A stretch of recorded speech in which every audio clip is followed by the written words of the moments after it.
নামাজের পরে মা বাবার জন্য দোয়া করবেন, বেঁচে থাকুক আর মরে যাক, দোয়া করবেনই, মনে থাকবে।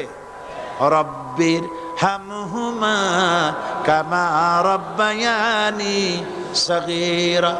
আবার পড়েন রব্বির হামহুমা কামা রাব্বায়ানি সগীরা। আল্লাহ পাক মায়ের মর্যাদা এত বাড়াইছেন, সাহাবী প্রশ্ন করেছে ইয়া রাসূলুল্লাহ খেদমত করব কার? হুজুর বলেন তোমার মায়ের, তারপরে কার? তোমার মায়ের, তারপরে কার? তোমার মায়ের, তারপরে কার? তোমার পিতার। বাপের চাইতে মায়ের মর্যাদা আল্লাহ 3 গুণ বাড়াইয়া দিলেন, 3 গুণ বৃদ্ধি করে দিলেন। হাদিস শরীফে এসেছে হযরত আবী হুরায়রা রাদিয়াল্লাহু তাআলা আনহু রাসূলের কাছে এসে রাতের বেলায় কাঁদতেছিলেন। হুজুর প্রশ্ন করলেন আবু হুরায়রা কাঁদো কেন? হযরত আবু হুরায়রা বলছেন হুজুর মা আমাকে মেরেছে। তিনি প্রশ্ন করলেন আচ্ছা মা তোমারে মারলো কেন? তুমি কি কোনো বেয়াদবি করছো? তিনি বললেন না। তবে মারলো কেন?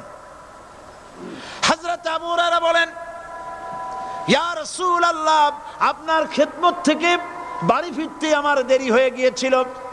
গভীর রাত্রে যখন বাড়ি গেছি মা আমাকে প্রশ্ন করলেন বাবা দেরি হলো কেন, কোথায় ছিলি?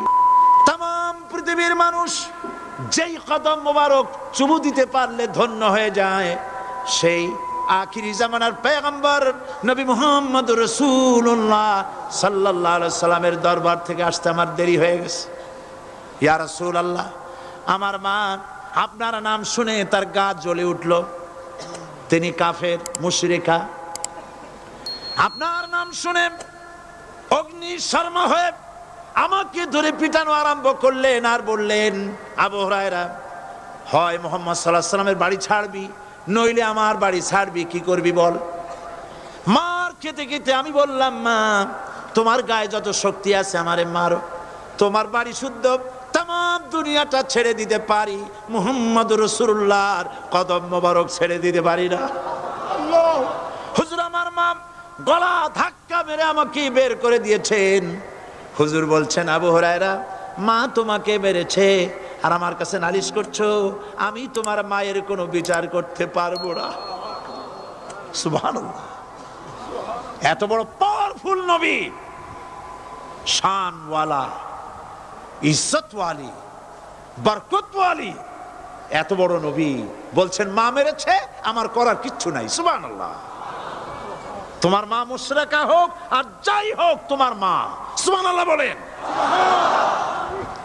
আমার বন্ধুগণ হযরত আবু হুরায়রা বলেন ইয়া রাসূলুল্লাহ মায়ের বিরুদ্ধে কোনো অভিযোগ নিয়ে আমি আপনার কাছে আসি নাই। হুজুর বললেন কেন আসছো বলো খুলে। আবু হুরায়রা বলেন হুজুর আমি জানি আপনি আল্লাহর দরবারে যদি কোনো ব্যাপারে হাত তোলেন আল্লাহ মঞ্জুর করে ফেলেন, আপনি দয়া করে আমার মার জন্য দোয়া করেন আল্লাহ যেন হেদায়েত দিয়ে দেন। আমার নবীজি দুখানে হাত উত্তোলন করলেন, বললেন আল্লাহুম্মা ইহদি উম্মা আবি হুরায়রা, আয় আল্লাহ আমি দোয়া করতেছি আবু হুরায়রার মাকে হেদায়েত নসিব করো। হুজুর হাত তুলে মোনাজাত করছেন, আবু হুরায়রা দৌড় দিলেন বাড়ির দিকে। কয়েকজন সাহাবী হযরত আবু হুরায়রার জামা টেনে ধরেছে, এই ভদ্রলোক দৌড়ায় কেন? এত শান্ত মানুষ, কখনো গরম হয়ে কারো সঙ্গে কথা বলে না, এই মানুষটা দৌড়ায় কেন? কোনো বিপদ হইল নাকি? জামা টেনে ধরে বলে আবু হুরায়রা দৌড়াও কেন? হযরত আবু হুরায়রা বলেন জামা ছেড়ে দাও, কোনো বিপদ আমার হয় নাই, আমি দৌড়াইয়া বাড়ি যাই দেখতে চাই। আমি দৌড়াইয়া আগে বাড়ি যেতে পারলাম না, আমার নবীর দোয়া আগে আমার বাড়ি চলে গেছে, আমি এটা দেখতে চাই। হযরত আবু হুরায়রা দৌড়াতে দৌড়াতে বাড়ি চলে গেছেন। দরজায় নক করলেন, ভেতর থেকে আওয়াজ এলো কে? তিনি বললেন আমি আবু হুরায়রা, মা দরজা খুলে দাও, আমি তোমার সন্তান। মা বললেন বাবা অপেক্ষা করো, দরজা খুলতেছে। হযরত আবু হুরায়রা বলেন মায়ের গলার আওয়াজের ভেতরে কুফরিত কর্কশতা পেলাম না, মায়ের গলার আওয়াজের ভেতরে তাওহীদের নরমিয়াত পেলাম। আমার কাছে মনে হলো আমি আবু হুরায়রা বাড়ি আসার আগে নবীজির দোয়া আল্লাহর আরশে পৌঁছে গেছে। আবু হুরায়রা বলছেন মা আমার কিছুক্ষণ পরে ঘরের থেকে বেরিয়ে এসেছেন, আমি দেখলাম মায়ের শরীর ভিজা, মাথার চুল দিয়া পানি টপকাচ্ছে।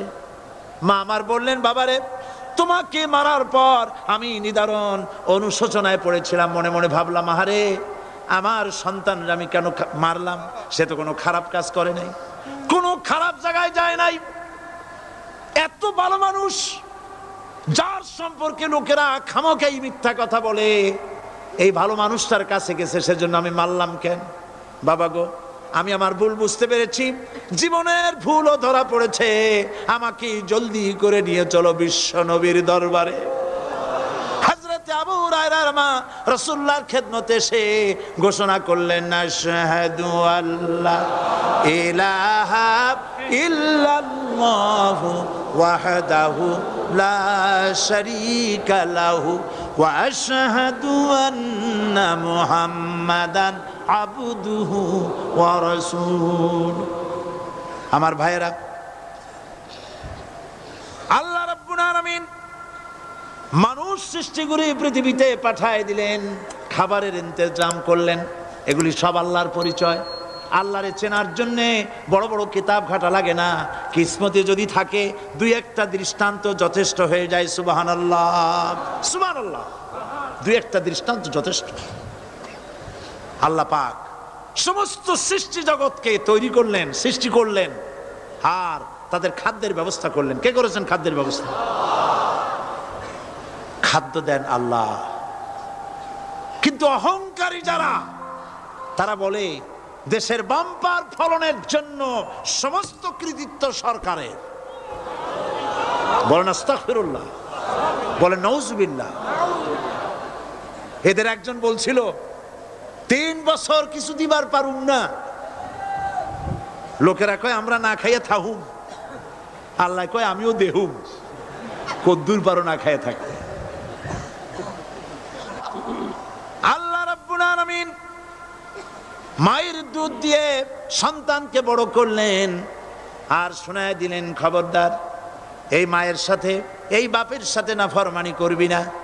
মা বাপের জন্য আমার কাছে দোয়া করবে, রব্বির হামহুমা কামা রাব্বায়ানি সাগীরা। সবাই পড়েন আমার সাথে, রব্বির হামহুমা কামা রাব্বায়ানি সাগীরা। আল্লাহ পাক শিখাই দিলেন, বান্দারে আমার কাছে দোয়া করায় আল্লাহ, আমার মা বাপ আমাকে ছোটবেলায় যেভাবে স্নেহের কোলে লালন পালন করেছে, এইভাবে আমার মা বাপ তোমার রহমতের কোলে লালন পালন করো। মনে থাকবে ভাইরা? বলেন মনে থাকবে?